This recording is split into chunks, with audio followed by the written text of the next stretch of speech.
So starting a business in Canada is pretty easy. When we started Designated Drinks, we you basically have to do two things. One is register the company, and you just do it on the government website, and then you get business insurance.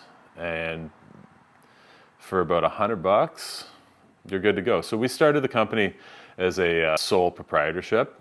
We kind of researched it, and we figured out that it'd be a little bit cheaper to do the taxes the first year.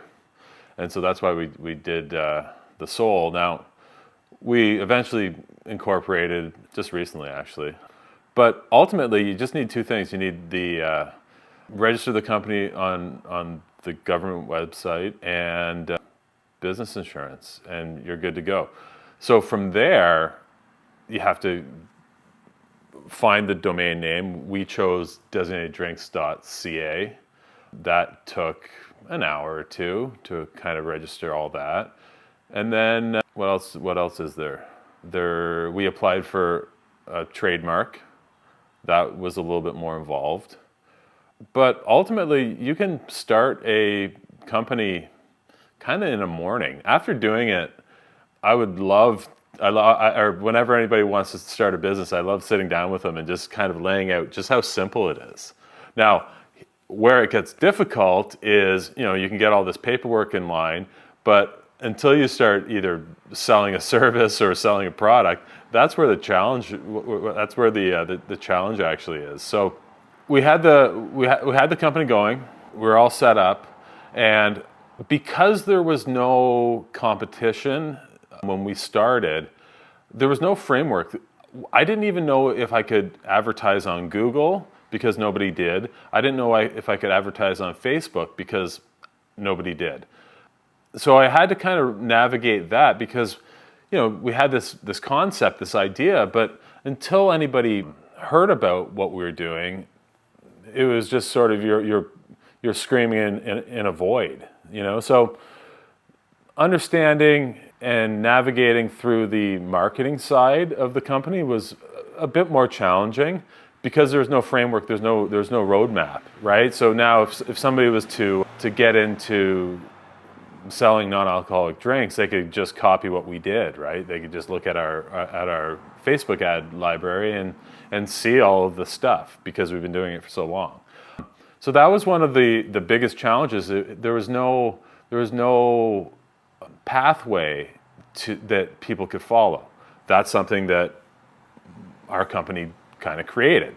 So then from there, we had our first $10,000 month in early 2022, right? So launched the site, and we sold $10,000 in non-alcoholic beer, which sounds ridiculous.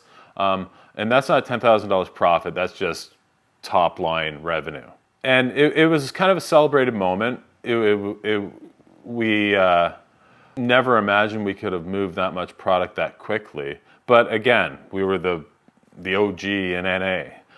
And so that time, it was very scrappy. We didn't even know what size boxes to use. At that time, we were shipping across the country, and there was a lot of damage, a lot of breakage, a lot of delays, that type of stuff. So the first kind of 3 months, we really had to focus a lot of energy just on the logistics and warehousing of the beverage because we were new to it and there was no framework. Now, again, you can hop on our website or hop on our socials and see kind of how it all works. That's something that I feel like our customers and people like to kind of see behind the scenes. And so sold 10 grand in beer.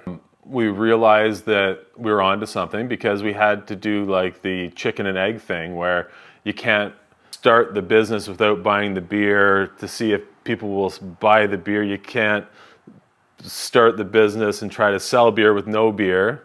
So that was a real kind of cash a cash suck, right? We had to front all this money for all this non-alcoholic beer, not knowing whether or not we'd even sell it. So we got off to a pretty good start quite quickly because we were the only company doing it, which is like a benefit, but also a curse in the fact that the market was very, very, very young on the distribution side, right, on the sales side. So a lot of people had never heard of non-alc beer, or if they did, they only ever saw the stuff that was available at the grocery store, the classic O'Doul's type thing. So that was sort of the first hurdle in the company when we sold that first 10 grand. And from there, we kind of kept going and growing, and I can't wait to share the rest of it.